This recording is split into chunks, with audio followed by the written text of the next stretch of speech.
Ladies and gentlemen, we're back at the Daviess County Museum. We've been talking with Mrs. Kathleen Cavanaugh from Cannelburg, Indiana.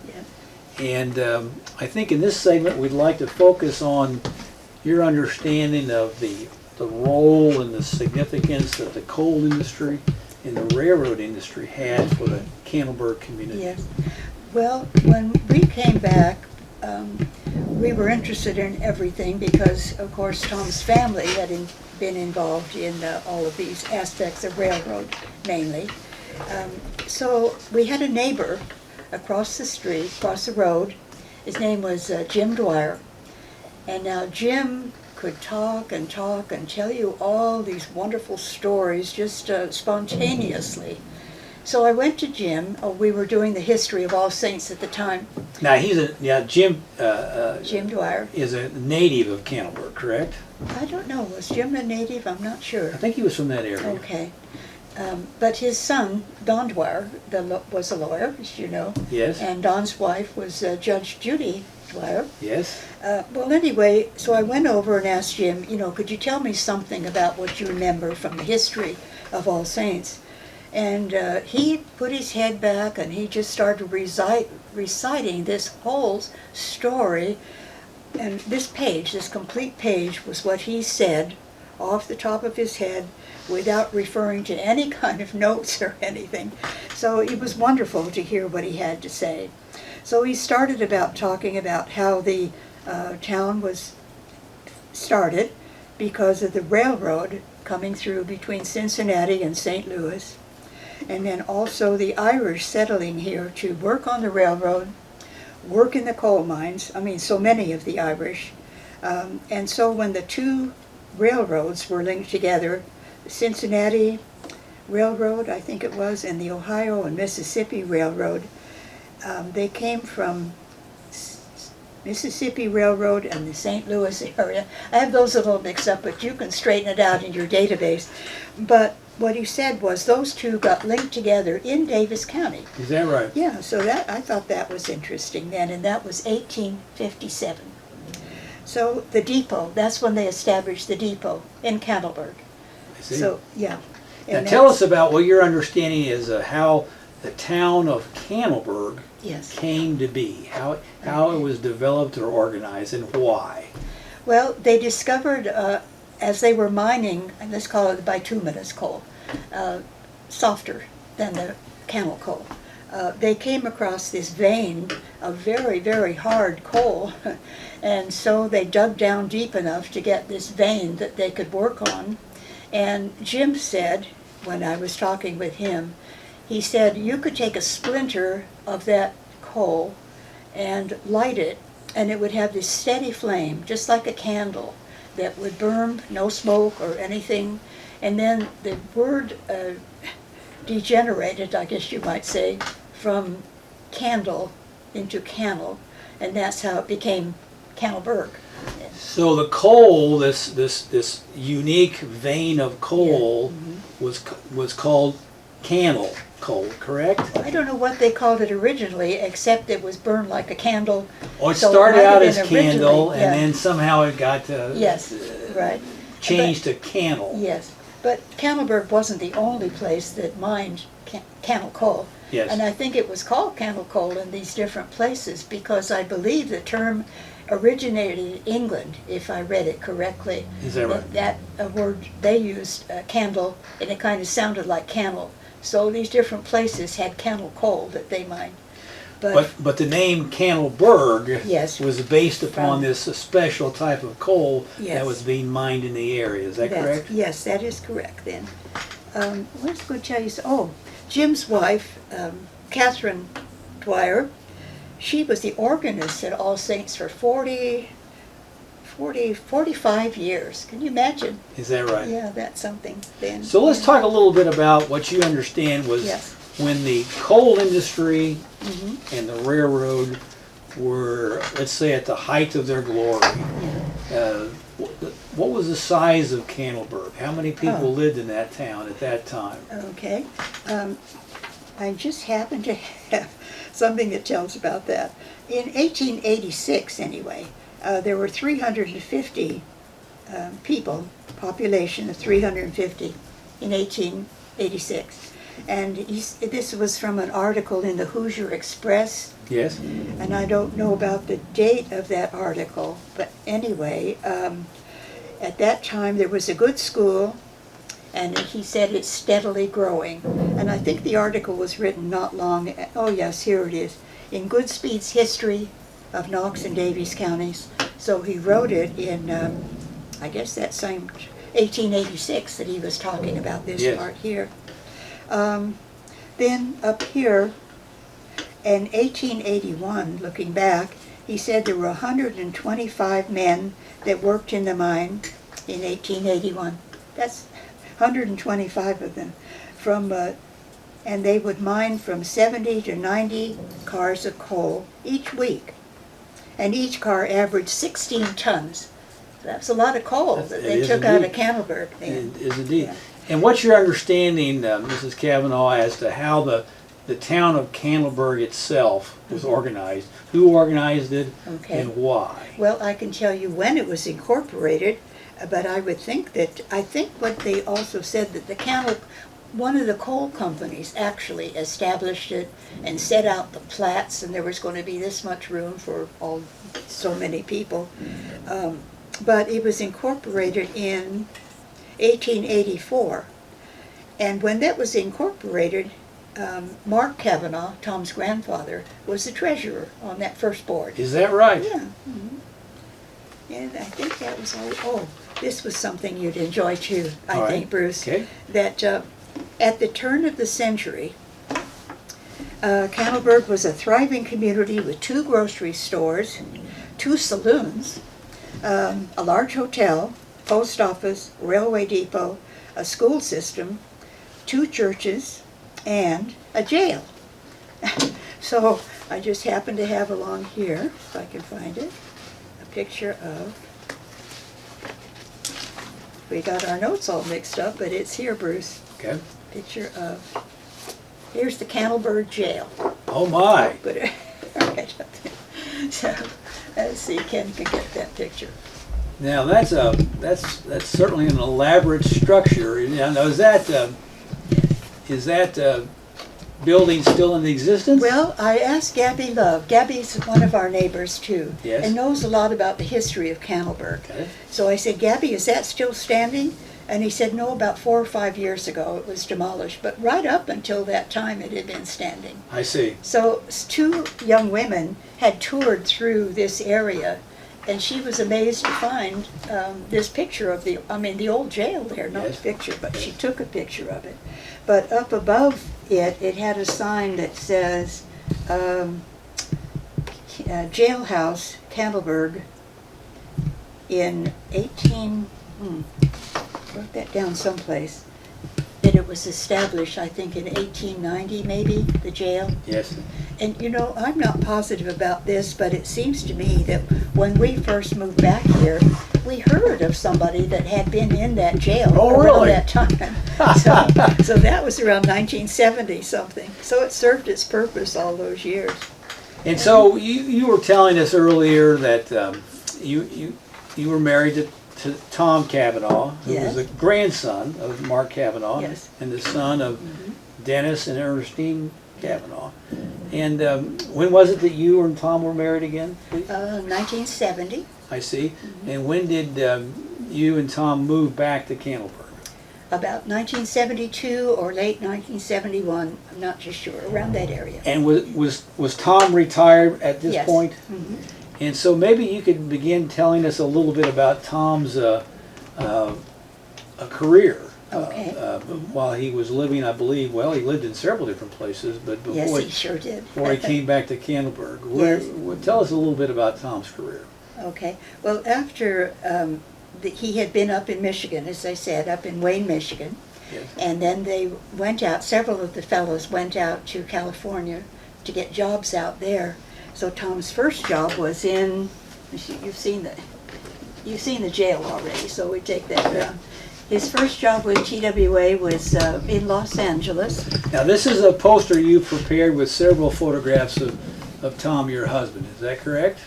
Pardon me? This is a poster you prepared for Yes, us. yes. With several- Many years ago I did, so it's kind of brown now, but anyway, that shows mainly the places where Tom had been with TWA. And so from Los Angeles then, he was transferred to Hawaii, and in this particular picture, Tom is entertaining Joshua Logan and his wife, someone else, at Trader Joe's, I think it's called, and I think there was some kind of a chain of that all over, but that was the original one there in Hawaii.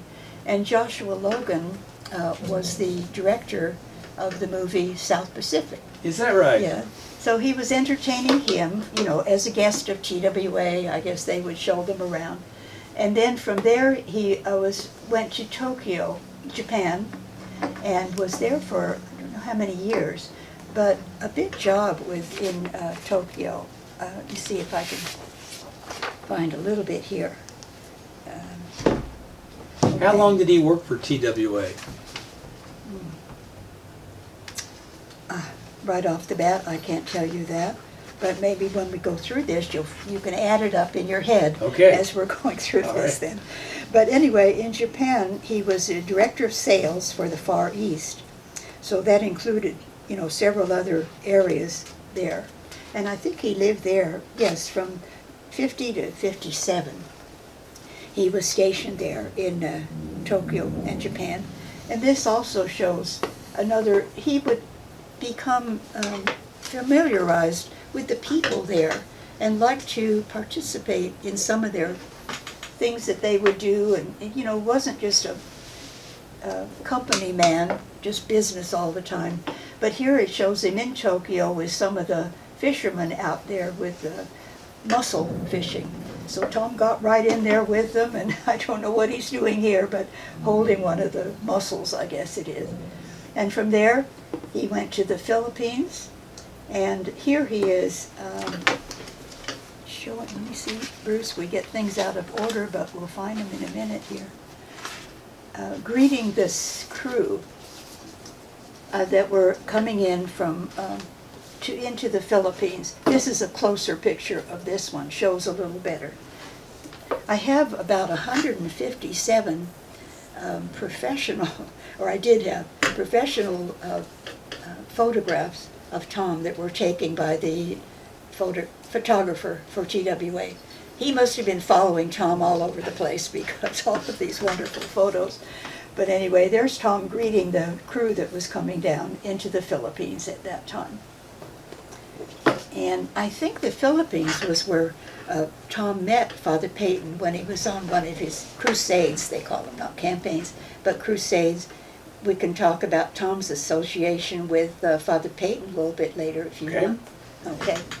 And then so your husband, before you were married to Tom, he was stationed or actually deployed with TWA at several different international sites. Is that correct? Yes. From here, Philippines to, he took a side trip to Wayne, Michigan while he was on one of his tours. So this is a good picture. I think you should see this one. This is Tom on one of the side trips that he stopped in Cannelburg. He and a friend came to Cannelburg just to see the old place. And at that time, they were tearing down the Cannelburg school on the very day that Tom visited here in Cannelburg. Yes. And I assume that's... Have you seen that? Had he attended that school when he was a child, do you think? He must have. He left very early, but he was in the elementary school. This says Bar Reeve High School, number 2. Yes. But whatever one of the schools that Tom was in for probably the 1st and 2nd grade. So Tom just happened to be in the area when they were demolishing the old school? Well, I would think that he had maybe taken a side with his friend. Maybe they had landed in Indianapolis, and he'd wanted to come back to Cannelburg to see, his hometown. You know approximately when that photograph of Tom... I may have it on here, I'm not sure. Well, no, I'm not, let's see where it might have been. Well, someplace in the 50s, I would think. I see. Okay. So from there, let's see. Okay, that's after his side trip there to Wayne. Then he went on to India. And I from see. there he was, see what he was in India. How long was he in India? Trying to see here. And here.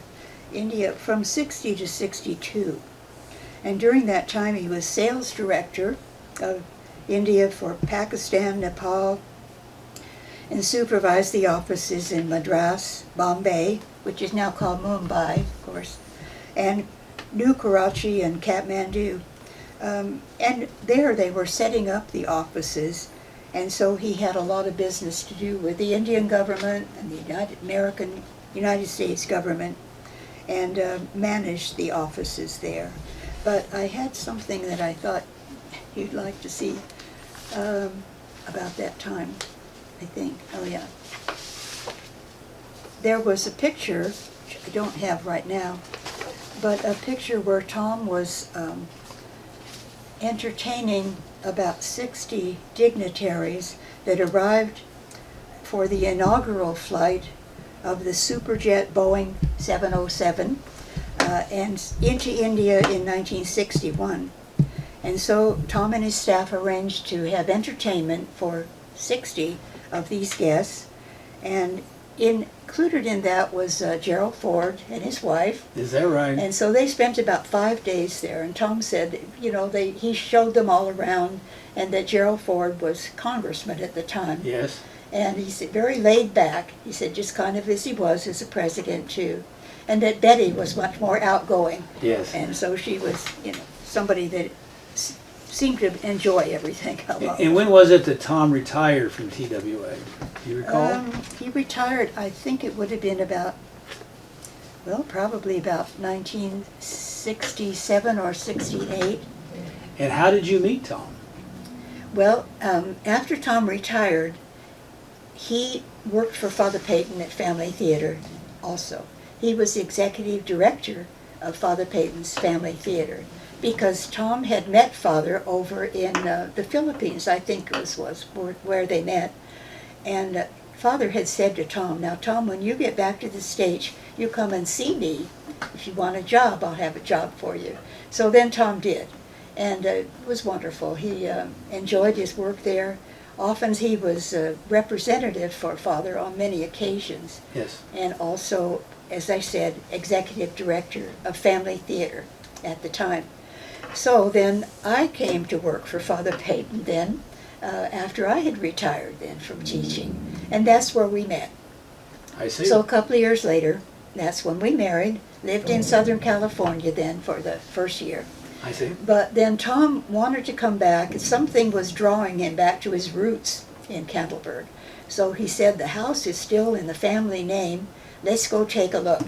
So we did. We flew out once, took a look, and we said we didn't think there was any way we could fix it up, because the house for 40 years had been empty. The family had been in Wayne, Michigan. So anyway, through those years, different family members and friends had been able to stay there for different periods of time, but there wasn't much upkeep at the house during those 40 years. So when we came, it was pretty well run down. A pitcher pump in the kitchen, no plumbing other than that. And anyway, we said, well, let's try it. So we did. Now this was in 1972 when you came back to Cannelburg. About 72, 71 or 72. And I've got to ask you this, Okay. Kathleen. What was your first, you'd never been to Cannelburg before, had you? No. What was your first impression? I loved it. There was something about the country that I loved, and I just kind of felt good. The strange thing that I got not homesick. I guess you might call it homesick. I had been around the ocean most of my life, so it just seemed like there was space out there forever with the ocean there. I felt kind of claustrophobic when I got back here, because there was no ocean around it to expand. It was just all kind of enclosed. I got over that, of course. Yes. But that was the feeling I had when I came back. Now I'm sure some people would listen to this interview and say, well, here's a gentleman who had this distinguished career with a major corporation, Yes. had literally traveled the world, Right. and been to the major metropolitan areas Yes. of the world, and then he and his wife decide to come back to Cannelburg, Well, Indiana. How do you explain that? Well, we were both, I mean, it was culture shock when we came back, of course. But as I said, I think it was Tom thinking about his roots. Something was drawing him back here to Davis County. And I thought that was a good thing to put into a talk like this, Bruce, Yes, to show what Davis County meant to Tom during his early years. yes, And so I'm happy we made the move. And we lived in that old house that his father had been born in, and Tom was born in, for 40 years. yes. Yeah. And we want to again thank you, Mrs. Cavanaugh, for all of the information and the documents and the photographs and the artifacts you've provided about the Cavanaugh family and about Cannelburg, and it's been very helpful and an extremely important contribution to the museum's collection. Thank you, Bruce. And I want to again thank you for coming today. You You're welcome. provide us a significant amount of information, and I'm sure our viewers will be very pleased with all of this, all of these interviews that you've had today. Thank you, Bruce. Thank you for coming. You're welcome.